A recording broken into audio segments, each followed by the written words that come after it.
پروردگار بحروں بر، پروردگار بحروں بر۔ نحمده ونصلي على رسوله الكريم، اما بعد، اعوذ بالله من الشيطان الرجيم، بسم الله الرحمن الرحيم، انا نحن نزلنا الذکر وانا له لحافظون، صدق اللہ مولانا العظیم۔ اللہ نے فرمایا کہ ہم نے اس کتاب کو اتارا ہے اور ہم ہی اس کی حفاظت کریں گے۔ سامعین گرامی، اور رسول اللہ صلی اللہ علیہ وآلہ وسلم کے عہد میں قرآن کی حفاظت کا کس طرح اہتمام کیا گیا، آج 5 منٹ قرآن کریم کے ساتھ پروگرام میں اس کا تیسرا حصہ پیش ہے۔ میں نے آپ سے عرض کیا تھا کہ رسول اللہ صلی اللہ علیہ وسلم نے آپ 1,24,000 انبیاء میں واحد شخصیت، واحد نبی ہیں جنہوں نے اپنی وحی کو لکھوایا بھی اور لوگوں کو یاد بھی کروایا۔ گویا آپ نے 2 فولڈ اور 2 طرح کا قرآن کی حفاظت کا انتظام کیا کہ وحی کو لکھوا بھی دیتے تھے اور وحی صحابہ کو یاد کروا کے ان سے قرآن سن بھی لیتے تھے۔ اور رسول اللہ صلی اللہ علیہ وسلم کے زمانے میں ایک میں عرض کر دوں کہ ہر قوم کے کچھ نہ کچھ امتیازات ہوتے ہیں۔ عربوں کا امتیاز یہ تھا کہ ایک عرب شاعر اگر 150 شعر کا ایک قصیدہ پڑھ دے اور سننے والا اس سے 1 مرتبہ سنے، اسے وہ پورے کے پورے شعر یاد ہو جاتے تھے۔ تو لوگوں کو یہ ایک عام عرب، عام بدو ایک بار سن کے اس کو چیزیں یاد رہ جاتی تھی۔ ہمارا تجربہ یہ ہے کہ ہم سعودیہ کے یا نجد کے صحراؤں میں پھرتے ہیں، وہاں کے بدوی لوگ آج کل بھی ایسے ہیں، ان کا حافظہ اسی طرح ہے۔ اللہ نے مختلف قوموں کو مختلف اوصاف دیے ہیں۔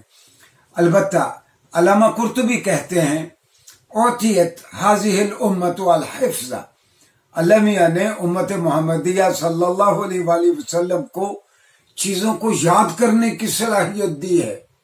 وَكَانَ قَبْلَهُمْ النَّاسُ يَقْرَؤُونَ كُتُبَهُمْ نَظْرًا، اور قرآن اترنے سے پہلے جتنے بھی مذاہب تھے ان میں حفاظ نہیں ہوتے تھے۔ علامہ قرطبی کہتے ہیں لوگ اپنی وحی کی کتابیں دیکھ دیکھ کے پڑھا کرتے تھے۔ ایک اور خاص چیز جس کی جانب اشارہ بہت ضروری ہے، ناظرین گرامی، سنت اللہ اور اللہ کا طریقہ یہ رہا کہ ہر قوم کے نبی کو ایسے معجزے دیے کہ جس سے لوگ عاجز آ جائیں اور اس کی مثال پیش نہ کر سکے۔ مثال کے طور پر حضرت موسیٰ علیہ السلام کے زمانے میں جادو کا بڑا رواج تھا۔ ہر گلی میں کوئی نہ کوئی نامور جادوگر رہتا تھا۔ ان کی بستیوں میں بڑے بڑے کئی جادوگر ہوتے تھے۔ تو وہ اپنی رسیوں کو پھینکتے، وہ سپولیے بن جاتے اور لوگ گھبرا جاتے۔ حضرت موسیٰ کو اللہ نے ایسا معجزہ دیا کہ آپ عصا پھینکا آپ نے، اور آپ کے عصا نے ان سارے چھوٹے چھوٹے سانپوں کو ہڑپ کر لیا۔ حضرت موسیٰ علیہ السلام کے زمانے، حضرت عیسیٰ علیہ السلام کے زمانے میں اطباء بہت اچھے تھے، فزیشین بہت اچھے تھے۔ دور سے آتے ہوئے آدمی کو دیکھ کے فزیشین کہہ دیتا، وہ ان کا طبیب کہہ دیتا کہ اس کا دل خراب ہے، اس کے گردے خراب ہیں، یا اس کے اعضائے رئیسہ میں سے فلاں عضو ٹھیک کام نہیں کر رہا۔ اور حضرت عیسیٰ علیہ السلام کو کیسا معجزہ دیا گیا کہ ایک شخص مر جائے، آپ اس سے کہتے کہ قم بِإِذْنِ اللہ، اللہ کے حکم کے ساتھ تم کھڑے ہو جاؤ، اور وہ مر جانے والا شخص دوبارہ زندہ ہو جاتا، کھڑا ہو جاتا۔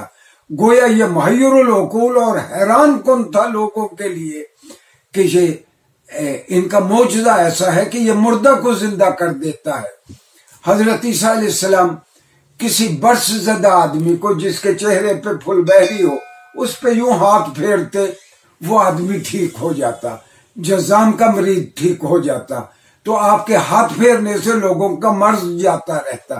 گویا وہ سارے طبیب آپ کے سامنے عاجز ہو گئے۔ عربوں کا طریقہ یہ تھا، ہر تیسرا آدمی شاعر تھا، نہایت خوبصورت گفتگو کرتا، نہایت خوبصورت شعر کہتا، یعنی ان کی طبیعت ہی موزون تھی۔ اور جب کسی قبیلے میں، اچھا یہی سبب ہے کہ عرب اپنے آپ کو زباندان کہتے تھے، اپنے علاوہ باقی لوگوں کو عجمی کہتے تھے۔ عجمی کا معنی جسے بات کرنی نہ آتی ہو، جو گونگا ہو، گونگے کو عجمی کہتے ہیں۔ عرب اپنے علاوہ باقی سب کو عجمی کہتے تھے۔ تو کسی عرب قبیلے میں اگر کوئی شاعر پیدا ہوتا تو وہ قبیلے والے جشن مناتے کہ اب ہمارے یہاں ایک ایسا شخص پیدا ہو گیا ہے جو کل ہمارے قبیلے کی عزت کی رکھوالی کرے گا۔ اگر کوئی شخص ہمارے قبیلے کے بارے میں بری بات کہے گا تو یہ اس کا جواب دے گا۔ ناظرین، رسول اللہ صلی اللہ علیہ وسلم پہ سورہ انا اعطیناک الکوثر یعنی سورہ کوثر اتری۔ آپ اس سورت کا آہنگ یاد رکھیں، انا اعطیناک الکوثر فصل لربک وانحر ان شانئک هو الابتر۔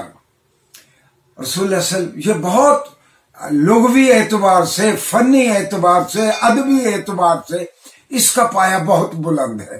ادبی اعتبار سے یہ بہترین شاہکار ہے عربی ادب کا۔ رسول اللہ صلی اللہ علیہ وسلم نے اس کا یہ انداز دیکھتے ہوئے کسی صحابی سے کہا، آپ جائیں، جا کے اس کو کسی کپڑے پہ یا کسی بڑی چیز پہ لکھوا کے اس کو بیت اللہ کے ساتھ آویزہ کرتے۔ عربوں کا طریقہ یہ تھا کہ ان کے جو ادبی میلے ٹھیلے ہوتے، اس میں جس کا قصیدہ بہت اچھا ہوتا تو احتراماً اس بہترین قصیدے کو خانہ کعبہ کے پردوں کے ساتھ لٹکا دیا جاتا تاکہ لوگوں کو پتہ چلے یہ بہترین کلام ہے عربوں کا۔ صحابی نے جا کے بیت اللہ کے پردوں کے ساتھ سورہ کوثر کو لٹکا دیا۔ ایک عربوں کا بہت بڑا شاعر، اس نے یہ عبارت پڑھی، یہ اس کا آہنگ یاد رکھے، انا اعطیناک الکوثر فصل لربک وانحر ان شانئک هو الابتر۔ اس نے ساتھ چوتھی لائن بڑھا دی، ھذا لیس بکلام البشر، یہ کسی انسان کا کلام نہیں ہو سکتا۔ رسول اللہ صلی اللہ علیہ وسلم پہ آخری وحی آپ کی وفات سے 81 دن پہلے یا 83 دن پہلے، میں بھول رہا ہوں، آخری وحی آپ پہ آپ کی وفات سے 81 دن پہلے یا 83 دن پہلے اتری۔ الیوم اکملت لکم دینکم واتممت علیکم نعمتی ورضیت لکم الاسلام دینا، یہ وحی تھی۔ اور مختلف روایات میں یہی آخری وحی بیان کی گئی ہے۔ رسول اللہ صلی اللہ علیہ وسلم قرآن تو آپ نے سارا لکھوا دیا تھا صحابہ کو، اور صحابہ لکھ لیتے، آپ انہیں کہتے پڑھو کیا لکھا ہے، وہ آپ کو سناتے، گویا آپ تصدیق کرتے تم نے ٹھیک لکھا ہے۔ لیکن آپ نے ایک کتابی صورت میں، جس کو عربی میں کہتے ہیں ما بین الدفتین، دفتین یعنی جو دو کورز کے، یہ کتاب دو کورز کے درمیان ہے، ایک کور یہ ہے ایک کور یہ ہے، تو اس طرح دو جلدوں کے درمیان، دو کورز کے درمیان قرآن کتابی انداز میں رسول اللہ صلی اللہ علیہ وسلم کے زمانے میں نہیں تھا۔ مختلف پارچات پہ، مختلف ٹکڑوں پہ، ہڈیوں پہ، لکڑی پہ، کاغذ پہ، جلد پہ، تو چمڑے پہ لکھا ہوا تھا، لیکن کتابی صورت میں نہیں تھا۔ تو رسول اللہ صلی اللہ علیہ وسلم اسی انداز میں آپ کا وصال ہو گیا۔